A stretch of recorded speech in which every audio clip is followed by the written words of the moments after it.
All right, welcome on back to Afternoon Drive here on WJOP Radio. My name is Drew Moholland. Again, we are joined by Coach James Stehlin. Coach, what an honor it is to have you on here. Thanks for coming in. We appreciate it, and it's good to see you. It's been a little while. Good to see you, Drew. I'm very happy to be here. Appreciate your invitation. Yeah, how you been? It's been great. Health's good. You know, my wife's taking good care of me. So we're fine. You look great. I remember, as I mentioned at the beginning, I talked to you when they dedicated that field to you, I guess 3 years ago now. Kind of feels like yesterday, doesn't it? Time flies a little bit. It's certainly a very pleasant memory to me and to my family. It was just a superb honor. You know, I'm humbled by it. I love Newburyport. It's some wonderful years in Newburyport. Newburyport's been so good to me, and that just was a special night. It was, and I remember you were very good to me. I remember you were swamped that day. I went up to you, and you had about 20 people all there just looking to get a piece of you, but you gave me a couple minutes for a quick interview, which I very much appreciated that day. And one of the first things you mentioned to me was how great the night before was that night, and you had all your past players in the building, and just a nice little... Well, we had, you know, when my wife and I came out in the field and they introduced us, I was so surprised to, first of all, to see how many people had showed up in the stands, and then to see all the former ball players there. That was a tremendous thrill. I appreciated that so much. Go back so far with so many of them, such outstanding people. I was fortunate while I was here to coach some great athletes. And, yeah. Newburyport at that time, that was just a wonderful time. You know, for high school football, the crowds, you couldn't beat them. They were just super. Yeah. 6,000, 7,000 to 10,000 people, and crazy, tremendous interest. It was so important at the time, and things were going so well. You know, so good to remember all those things and see all those people and the wonderful people that were part of that. Absolutely. And is that for you some of the most rewarding things when you can see past players who have you coached as boys and kind of they've grown up to be men, and probably many of them maybe you met some of their families and all that stuff? That's probably one of the most rewarding parts about being a coach. It sure is, and we have very close ties with a number of the players and their families, and it's so good to see them grow up. Many of them are so successful in so many different professions. And they still have that great tie to Newburyport High School and the experiences that they've had, and it's great to see them. You know, right around Thanksgiving, I would get so many calls from different players talking about different things and renewing that. You never lose that. That's just a special time in your life. That is great, isn't it? Now, and you say you still try to get to a couple games a year, right? Yes, a couple football games. Yeah, and last game I was to was Thanksgiving. It's so great now to go there and to be able to see all the former players that show up and right. people that are there. It's just a great thrill. I really enjoy it. You know, I spent one Thanksgiving there down on the sideline, and I had never done that down on the field for a Newburyport Thanksgiving Day game, and one of my favorite things was down in the end zone. It seems like a lot of the alums kind of gather there, or at least this one kind of big group of friends did, and you heard all sorts of stuff. There was legit taunting back and forth, and there were side bets for who's buying dinner next week. And you know, one of the interesting things about when the players come back, they really assume almost the same status they had when they were there. You know, so they're still the same guys, yeah. And they treat each other the same way. The loudmouths are still the loudmouths, and the clowns are still the clowns. Or really, they have their own standing as far as how good you were and how good you were and where you stood and everything, yep. What you did, but they also have a very strong feeling for each other, and you know, sports have that great ability to give you that tie, and that's something that lasts for so long in your life, and especially a sport which is so team-oriented, mm-hmm. as football is, and it's very good that way, and the players really, it sticks to them for the rest of their lives. Absolutely, and I mentioned at the top, Coach, 126 wins for you, which is, if you think about it in today's current current age of high school coaching, really, you don't have these real long tenures anymore, it seems. Like, you don't really have that coach that's there. I mean, you do in some rare cases, but the turnover is a lot more now. Coaches go to a place for 3-4 years maybe and then take another job, and they move a lot. You were Newburyport, and you were 126 wins. That means a lot to you, doesn't it? Well, it means an awful lot to me. I knew, and I said, I don't know if you recall, I said that night in the stadium when I was talking, making acceptance, and that when I came to Newburyport, I knew this was the place. This was what I wanted in my coaching career. It was a great town.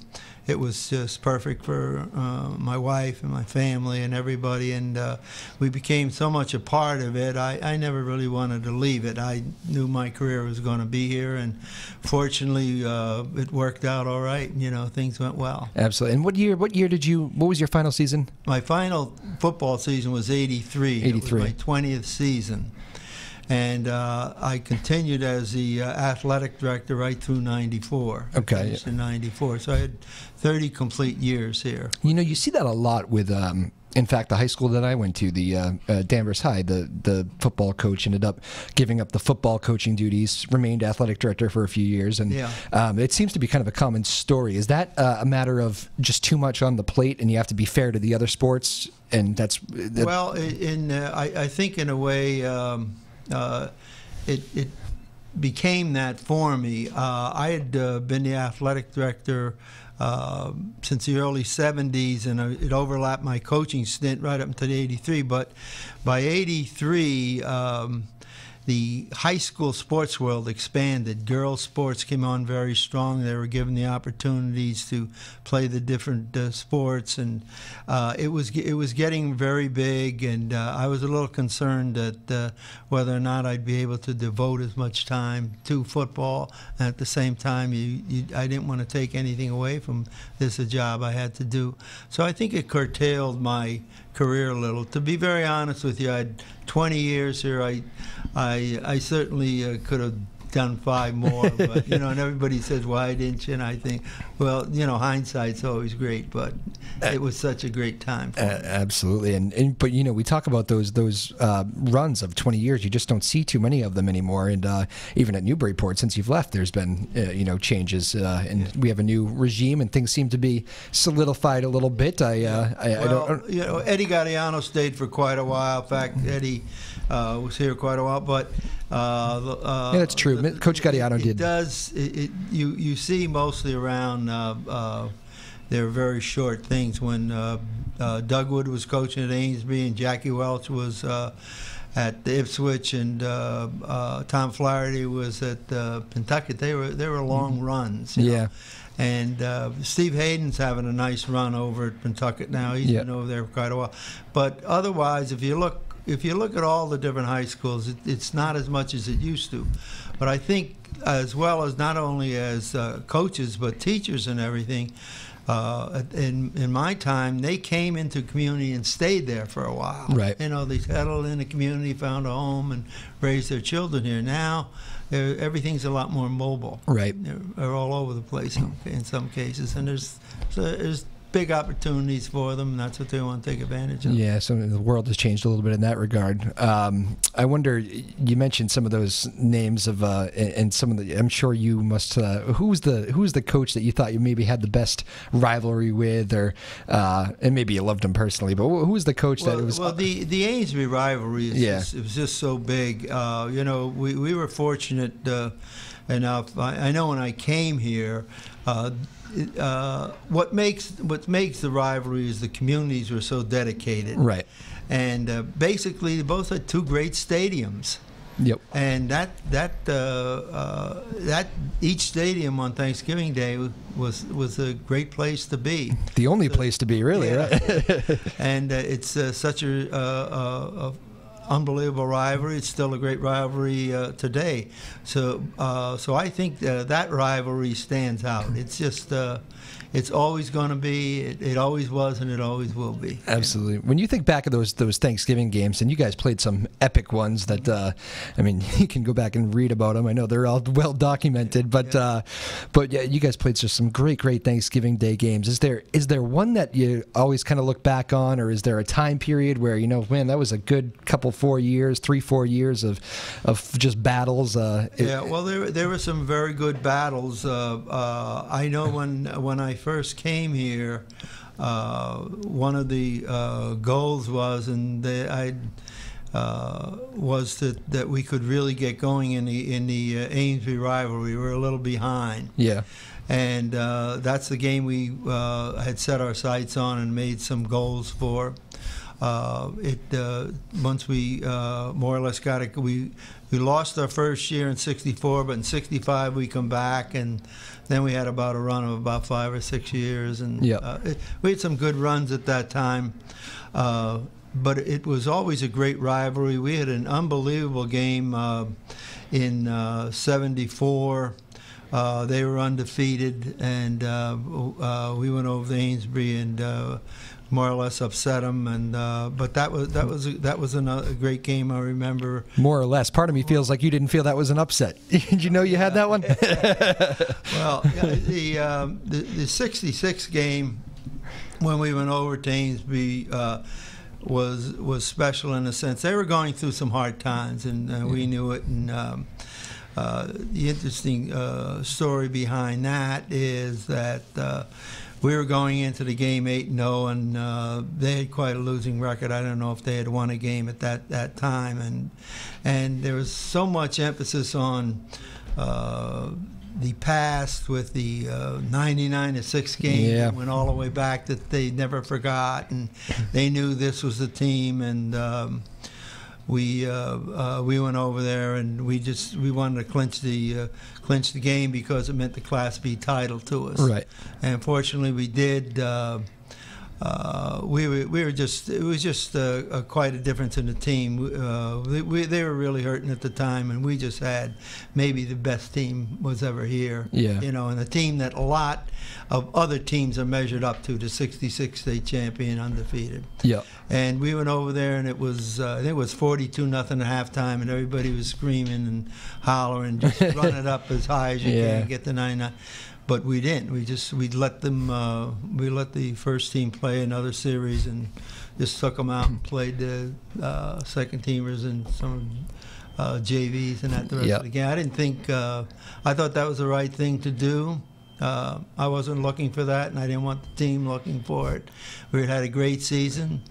Those kids didn't do anything to warrant that. Take a beating, like, you know.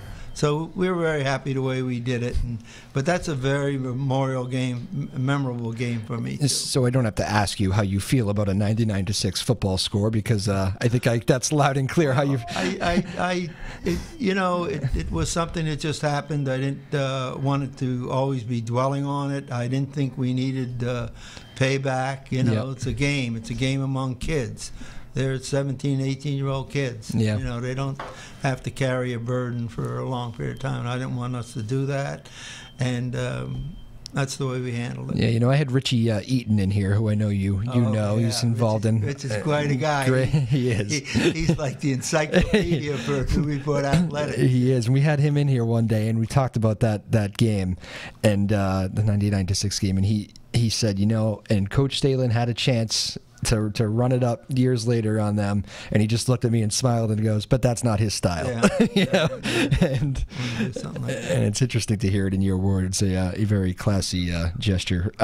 You know, when you think back, I mean, this is the time of year where kids are thinking, the seniors especially, are kind of making those last minute calls on college, and you know, the final season now, spring is just about ready to kick into full gear. I think we got a bunch of opening days going on.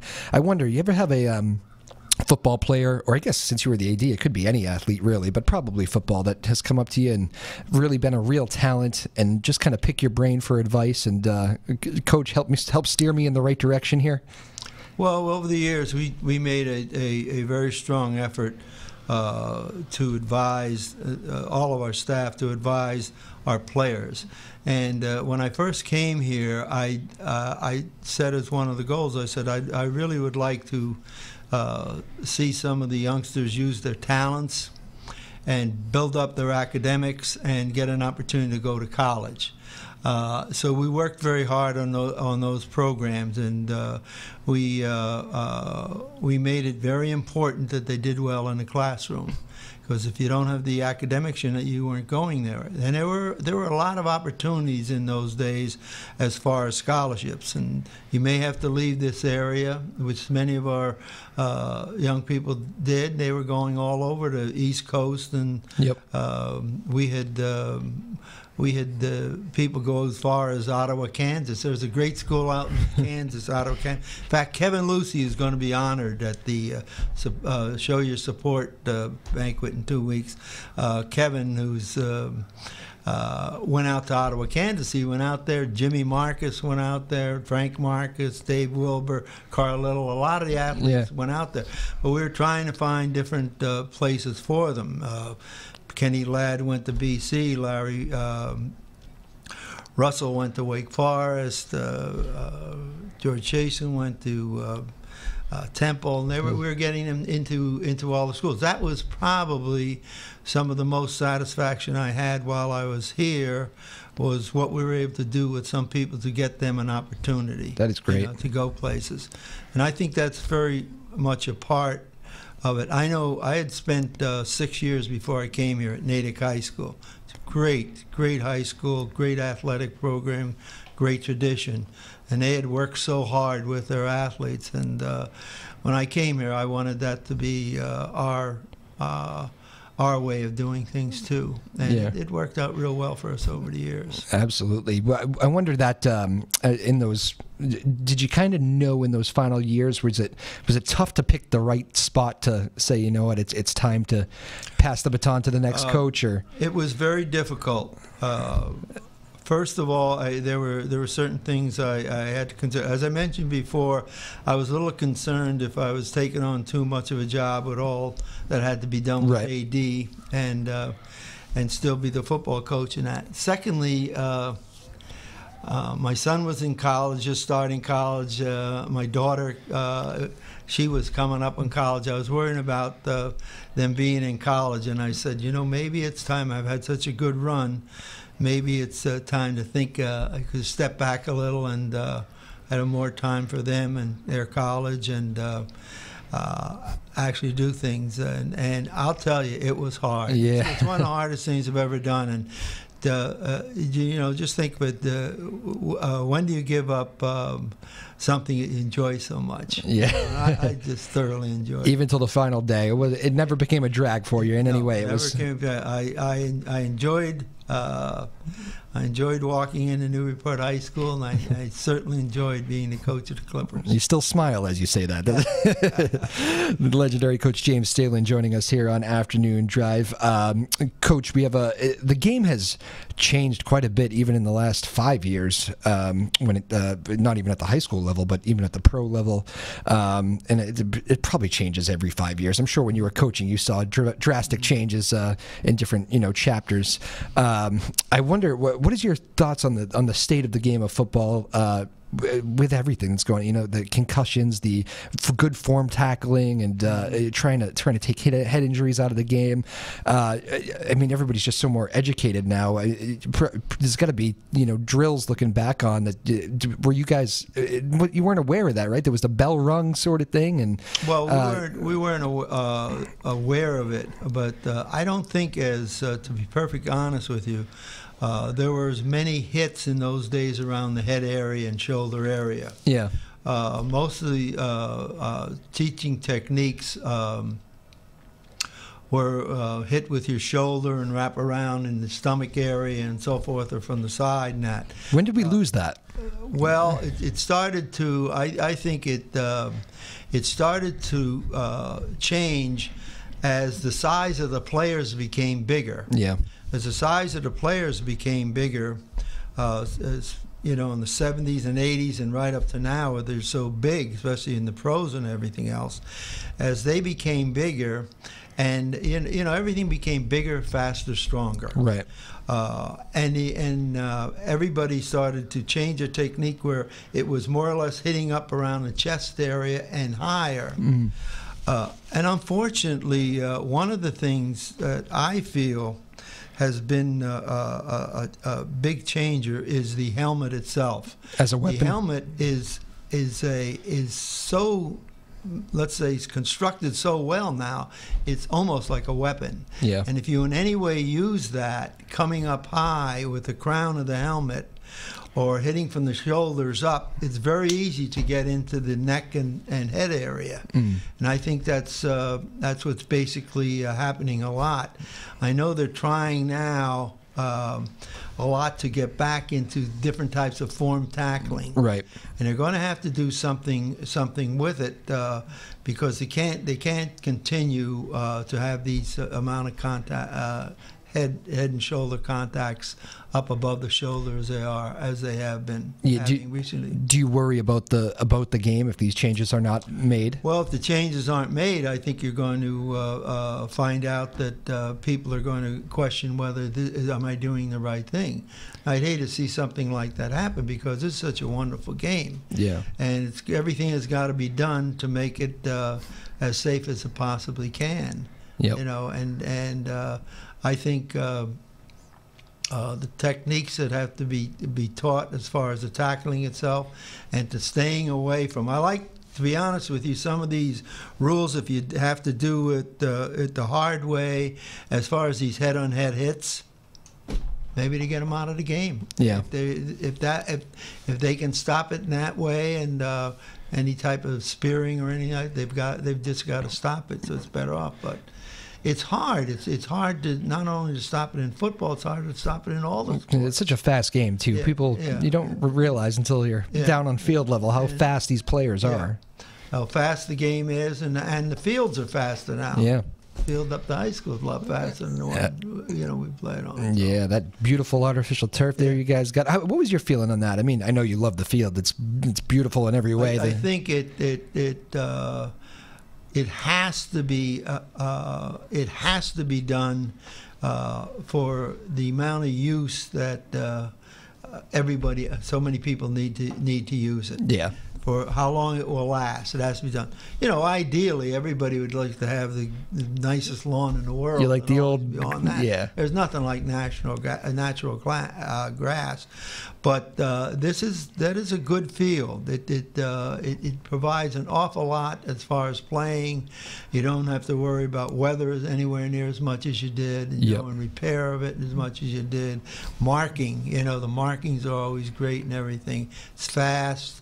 It's a beautiful field, and I think, you know, if you look at the limits high schools have as far as the fields they have and how much you can use this, whether it's football, soccer, lacrosse, you know, whatever you're going to use it for, field hockey, you know, it has such great use. Right. You know? And do you remember as the weather starts to get a little bit nice here, we had a bit of a rough month or so, but you remember a game that was just tough weather, sloppy? What's the weather memory that comes back? To be very honest with you, 2 of the years we had to shovel the stadium out for Thanksgiving Day. Crazy. And you'd then get you'd go out in the field, both here and at Amesbury had the problem.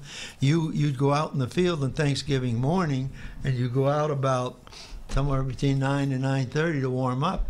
Many times we wore sneakers. The ground was so hard. You not only got the snow off, the ground was frozen, and it was so hard you'd go out with sneakers on. And we'd used sneakers several times on it. So the field was hard to play on at that time. Eventually, throughout the morning, it would melt. The ice would melt, and at halftime we'd go back in and put the regular football cleats on. But we did that several times. Crazy. Would you try to encourage your guys to? I hear like Bill Belichick talk all the time. We play with wet balls. We try to make conditions tough. If you saw weather, would you get out there? Basically show them what the conditions might be, and if you can, that's great. You know, Yeah. Especially those people who handle the ball that much. Yeah. You know, but the way the gloves they have now and everything's just amazing. Some of the things they have. So. Game's so much easier now. Yeah. And everything. You had some great quarterbacks too, didn't you? Well, I just had a wonderful run of quarterbacks. You know, in my I started off when I was at Natick with great quarterbacks. I had one of my favorite people named Walter Riniak, who was a quarterback at Natick and one of the top athletes I've ever been around. He was all scholastic in football, hockey, and baseball, and he went on to sign a big baseball contract. Many of remember Walter Riniak as the hitting coach for the Red Sox. I came to Newburyport. I went through people. Oh, I hate to miss some of them. I went through Larry Russell, Kenny Ladd, Kevin Sullivan, Dennis Stevens, and you think Richie Eaton's an encyclopedia? My Bobby, goodness. You know, we just had a great run of athletes. Yeah. You know, this community at that time was so football oriented. Football was so important that the numbers playing, that the numbers that participated in sports, and not only football, was outstanding. The squads were big. We had so many different people, and you know, talking about the quarterbacks, a lot of them were going to good schools, like Bobby Jean and the last all-scholastic quarterback I had, Bobby Jean went to New Hampshire. Dennis Stevens went to New Hampshire. Kevin Sullivan went to UMass, captained UMass. Kenny Ladd went to BC, was one of its co-captains. Larry Russell went to Wake Forest. You know, this is great people to work with, and still great friends today. So you must be watching football a weekend during those times. You do a high school game on Friday, you got to watch your past players on Saturday, right? Yeah, to really follow things up. Absolutely.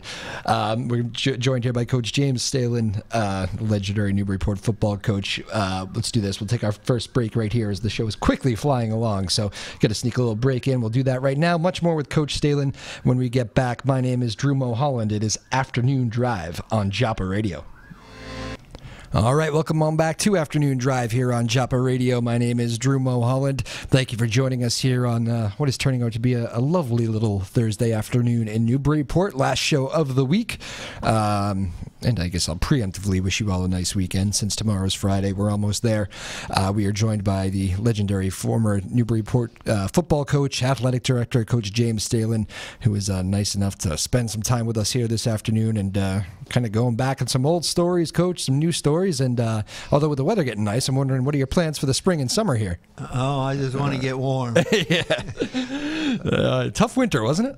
It was. It was tough. And I had to see enough of that snow. Ready for the sunshine and warmer weather and getting out to see some games. And my son's over in Plum Island, has a nice little boat. There you go. So enjoy that. Oh, that's nice. See some games. Do you still get out to some of the high school games? I still go around to see some of the high school games, and when I can, you know. Yeah, just going to bounce in? Bounce in, yeah. Nice. Yeah, I'm sure do you know Kyle Hudson? I'm sure you've talked to him a little bit. So he's a great person, doing a wonderful job. Yeah, relatively new athletic director still, few years, but I guess 3 years. Very I think now. Classy guy, does things very well. He is. Yeah, there's going to be a part of you that's always kind of, when you see a new athletic director come in, you're kind of checking him out a little bit at Newburyport, right? Oh yeah, I'm sure. Who is this guy? And let's see if he's. What's he gonna do?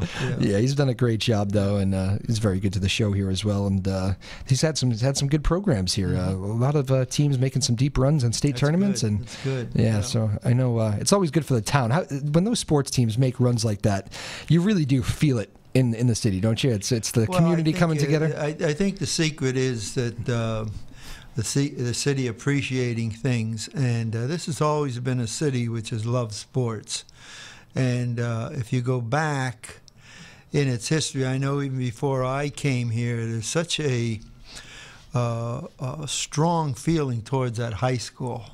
I know when I come in town and saw that high school sitting up there on a hill, you know, you can see why it's traditionally so important to the people. And I know it was to the older people, and I hope some of the newer people and some of the people now appreciate as much as those people did it during those times. So it's always important that the teams do well and the townspeople enjoy the teams and get involved in them. You know, that word important means a lot to me, and the reason I say it is this. If you can make your sport important, I think that's what all good coaches do. They make their sport important because it gets the players, men and women, to really put everything they have into it and pulls everything together.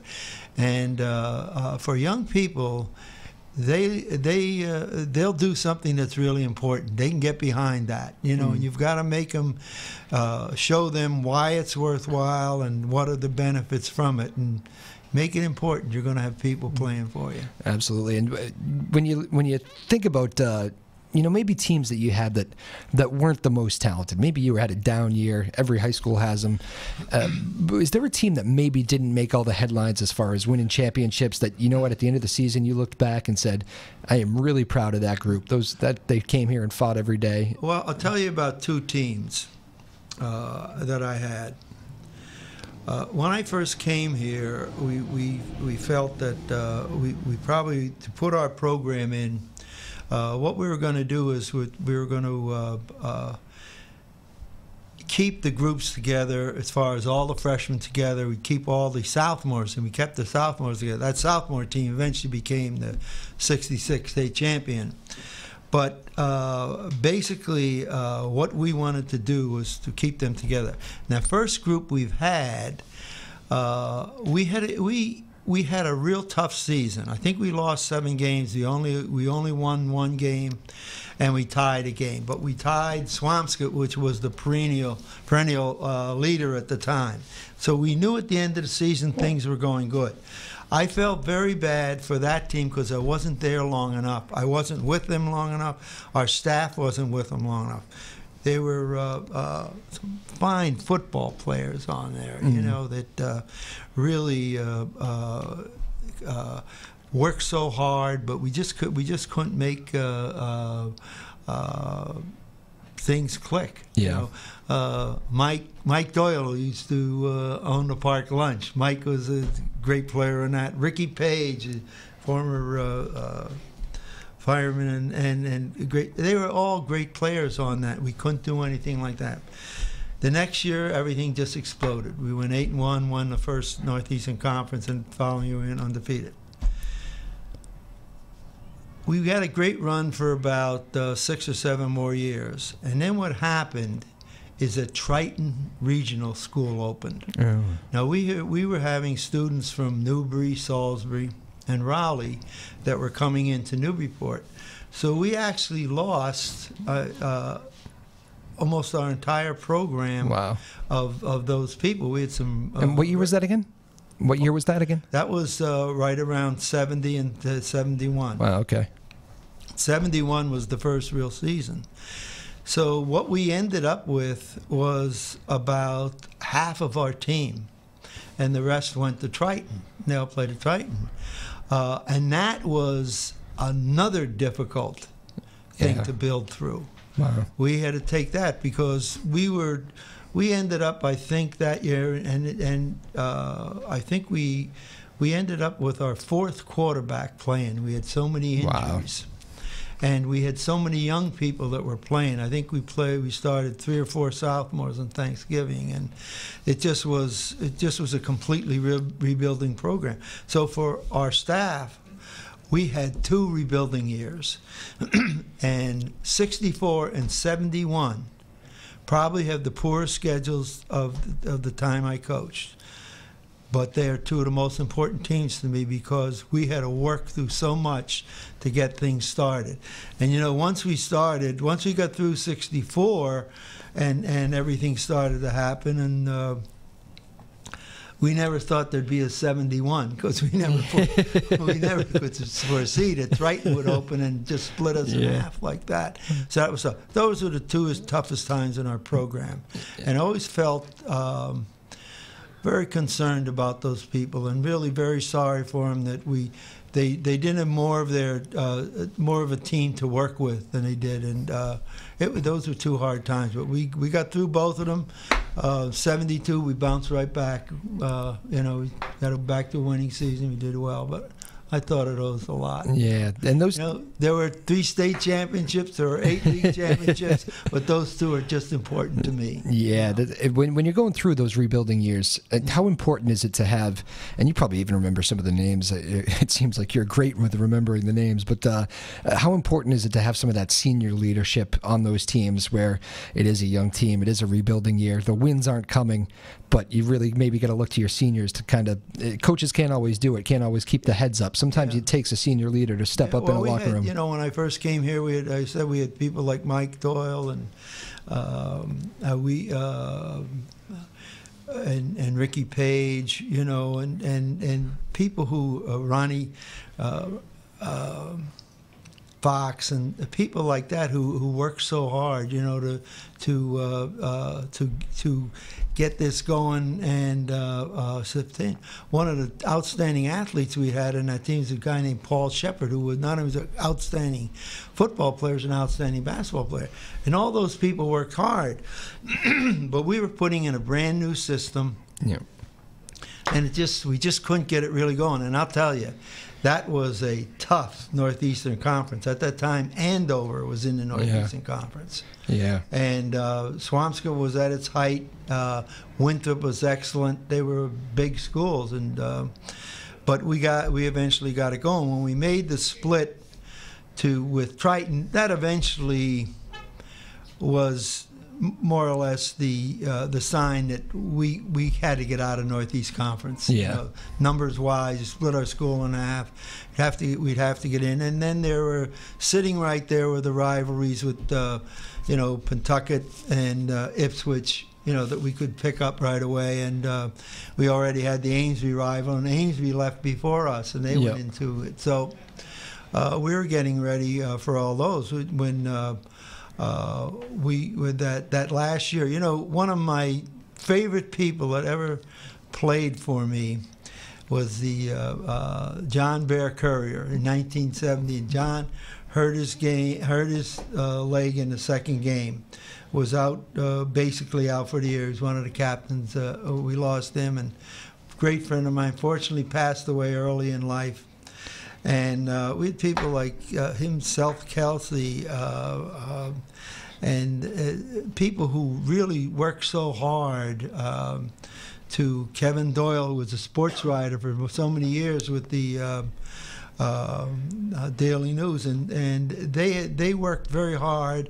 But I mean, it was like you take away half of your varsity and say, okay, you guys are going to have to play the rest of it, and we took some lumps. We played well, but we just took lumps, and that was a rebuilding year. We got through it. And in those early 70s, when the Triton coming together and kind of splitting apart the program in essence, is that where the rivalry was born there? Triton? I think the rivalry was born there because some of them played here. Yeah. They had outstanding people. It's a good rivalry. Yeah, it's a great rivalry. Yeah.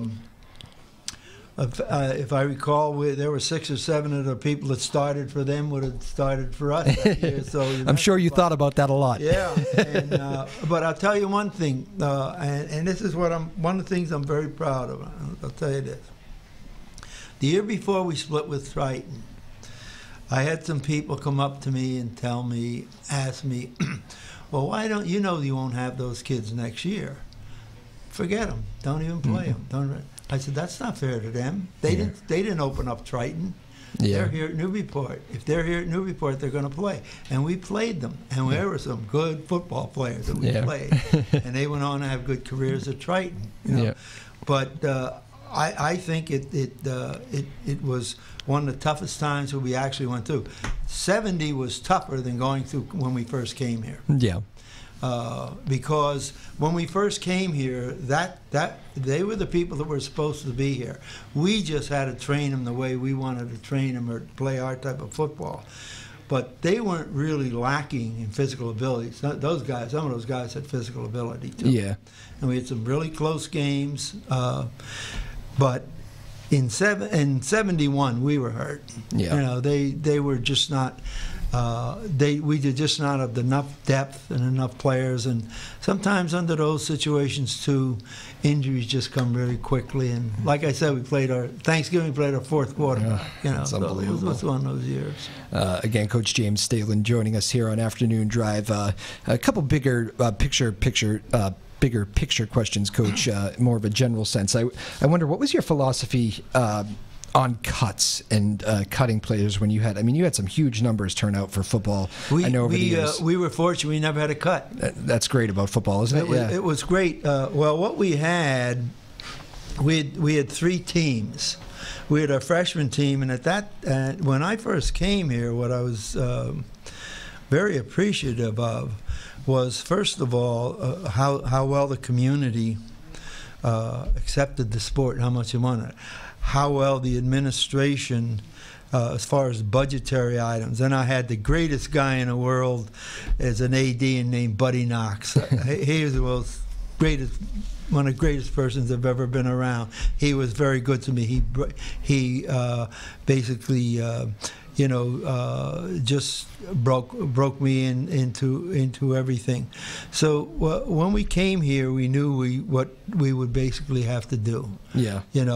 And we were able to get it going. We were able to put together the program that we wanted. What do you say to the kid? Because there's a lot of spring sports starting right now, and some of them don't have the luxury of having 3 teams. Some coaches are handcuffed with how many players they can keep. Mm-hmm. What do you tell that kid who's maybe a freshman or a sophomore and thinks maybe he earned it or could play at that level but doesn't make that team? What's the message from a guy who's seen it all? There's no real message that you're going to give to a youngster that's going to be good enough. Yeah.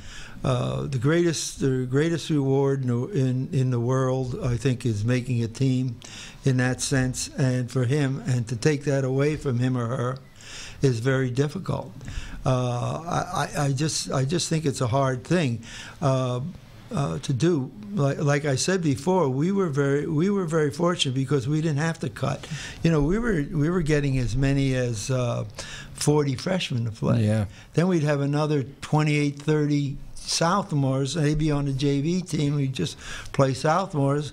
And then we'd have another 45 people on the varsity. Must have made practice pretty competitive. Yeah, it was practice competitive, and you really had to organize everything. But I don't know of anything that you can say to a youngster what you can do. It's just one of the hardest things that have to do with sports. I know. Be honest, I know what it's really like. I had the misfortune that eventually, after college, I went up to Canada for a year, and I was there for a while, and it came to the time that they were going to make the financial cuts, and I was one of them. So I learned that way too. So I know what that meant from a professional level. That level, I'm sure I can understand what it means to a youngster at a high school level. It's hard. There's no answer to it, Yeah. How about another debate that seems to always be in the news, and you have a lot of athletes that are specializing in one sport, not playing the 3. The athlete that you had that was also a great hockey player and a great baseball player. Maybe a lot of them are just going to football camps in the off season or for any sport. The specializing in lacrosse or baseball or whatever. Do you advocate play as many sports as you can, or are you if you have that one talent, try to focus in on it? What would you? I like to have people play as much as they can. Yeah. And to take their opportunities and to I think it's not only playing, it's being part of a team experience that is so good. What bothers me is that, and I've seen this, is that some make the decision that they are already going to make it. And boy, it's hard. I know. I made it for a little while, but I didn't make it for a long time. It's hard when you get it to a professional level. To just base everything on the fact that, well, I'm going to do it, so I can do it. I'm going to be a pro in that. Think in terms. How many people make it to the pros, in that? So I hate to see someone give up some opportunities or something they might like to do because, look, I just want to do this 365 days a year. Yeah. I'd rather see, someone just do as much as they can and enjoy it as much as they can. And don't dream your life away in thinking that I'm going to be with the Patriots or the Bruins or, hopefully that would happen. Hopefully that can happen to you. But a lot of, I know there's people who give it up because they think that's going to do. And, it's great to dream, super, but there's a lot of things you can do along the way and still fulfill that. And I always say my advice is sometimes that sport that you think is your third best or whatever, sometimes you play on that team and you learn a lot along the way. Maybe you learn a lot from teammates. Some of the greatest experiences of your playing time. Yeah. So it's a very important time. Absolutely. Again, a final couple minutes here with Coach Stehlin, Newburyport, legendary coach, 126 wins. That number just keeps staggering out at me. 126. That's a lot of football wins. There's not that many games in a football season. It's not like a baseball season here. Yeah. How did you do that? Well, I did it with the help of great staff, the great administration, and the tremendous athletes. I was very fortunate. I came here from Natick. I had spent 6 years at Natick, and I learned an awful lot about organization of high school football and high school sports, and also a winning attitude. And I think that was very important. We came in and we tried to do our best as far as selling our program to them and tell them what we would like to do and how we wanted to do it, and to giving everybody the opportunity. I think one of the secrets really is, if you have 35 men on a squad, you better make that 35th guy feel comfortable. And we did that from the standpoint of giving him every opportunity to play that he could. We dressed them the same. If you saw the Clippers come out in the field, they all had the same pullover jackets, and they all had the same. Everything was the same, exactly the same. And the locker rooms, there were no special places in the locker room for special people.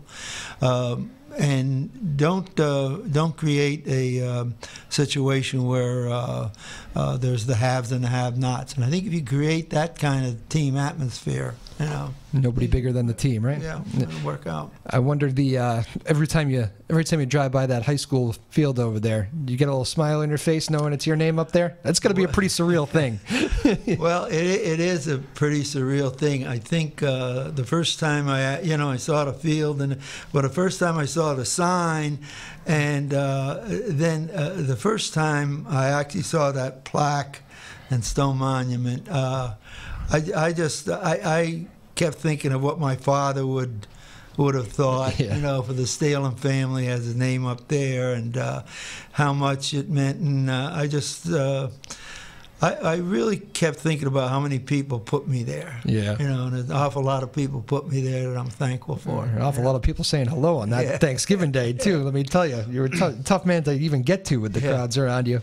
But it's a great honor to have that there till the end of time, really. It seems like the program's in good shape right now. I know you've enjoyed watching them a little bit here in recent years. I think you're pretty pleased where it is. Should be a fun couple of years ahead, right? Oh, yeah. I think it, I think that they just got to hang on to that Clipper spirit.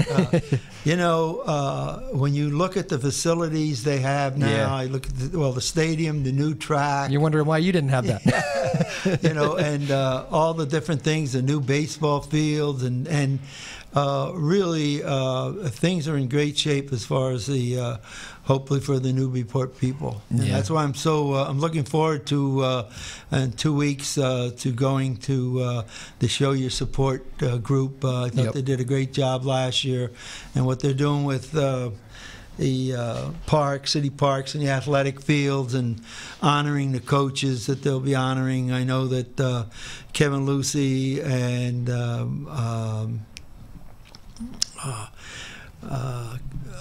Neil Reardon are two of the coaches from the high school that they're also going to be honoring. Oh, cool. So, yeah. Well, Coach Stehlin, do you ever, in my final minute here, I'm wondering, with any of the family members, any kids that ever got out of line, any family conflicts, you ever bring out one of the halftime speeches and kind of use that on the family? No, I don't know if some of my speeches work with the family at all. Or on the radio, maybe. But I'll tell you, I was fortunate that I had my son play for me. Yeah. And he played for me on a championship team, and nothing better than that, huh? Nothing better than that. But I'll tell you, to be honest with you, they're not going to be listening to my speech. The speeches they're going to be listening to is my wife, Beverly's, because she's the star of the family, and she's the real quarterback, and that's where all the good news comes from. Wife of a coach, not an easy job, right? Yeah. No, not really. Absolutely. Well, Coach Stehlin, a pleasure as always. Thank you so much for spending some time with us this afternoon. It's like the fastest hour in radio, right? Yeah. It goes by very quickly. Well, I really appreciate it, Drew. It's been a great time here, and I always appreciate talking about Newburyport athletics. It's been so much a part of my life. Absolutely. Well, enjoy the. I think we're going to get out of the cold weather here, so enjoy some warm weather. And tomorrow we're going to warm up pretty good, I think. I hope it's better. We've earned it, right? I hope so. Yeah. All the best to you, Coach. Thank you again, and we'll see you next time. All right. Sounds good. Legendary Coach James Stehlin, right there, a Newburyport Clipper for life. He still smiles when he talks about the old school. Coach James Stehlin. Thank you, Coach. That was great.